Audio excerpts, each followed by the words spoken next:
Всем привет! Сегодня сериал «Оставь последний танец мне», 2004 год, режиссер Ли Сын Рёль, автор сценария «Три человека» Чо Юн Йон, Ма Джин Вон, Сон Хван Вон. В главных ролях Чи Сон, Ким Ю Джин, Ли Байон. В эпизодах снимался Кан Джи Хван. Наверное, в 2004 году он только начинал. Итак, сюжет.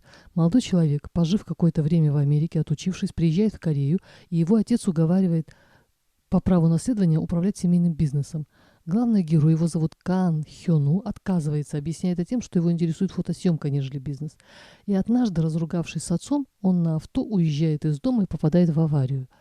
Его там ранят ножом, теряет память, его подбирают отец и дочь. Дочь зовут Инсу, у них своя гостиница. Выхаживают его, он, оправившись, помогает им по дому. Спустя время состоится помолвка. Но кое-кому, а именно брату, не родному по крови, было выгодно, чтобы Хёну не обрел память и не вернулся домой к родителям. Но все же это случилось. В драке, получив удар по голове и очнувшись, он вспомнил все, что было до аварии, но забыл все, что было после аварии.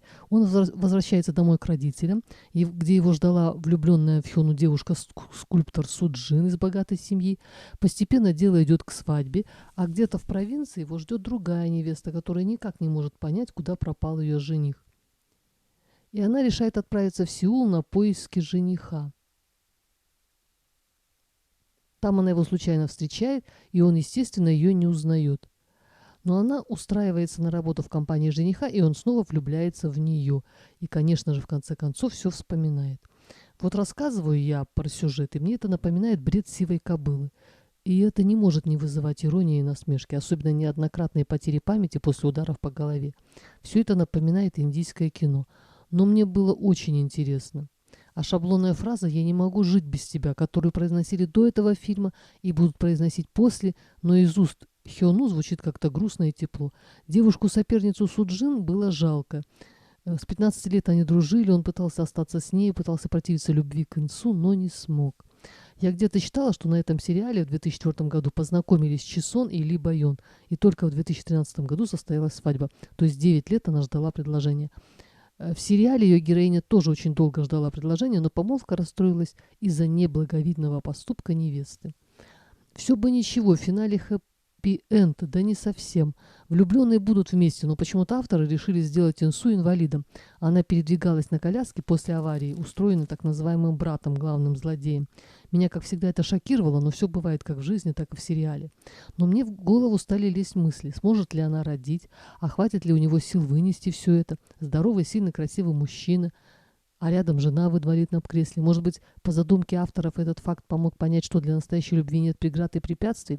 И такое, наверное, бывает. Хочется верить, что именно все так и будет.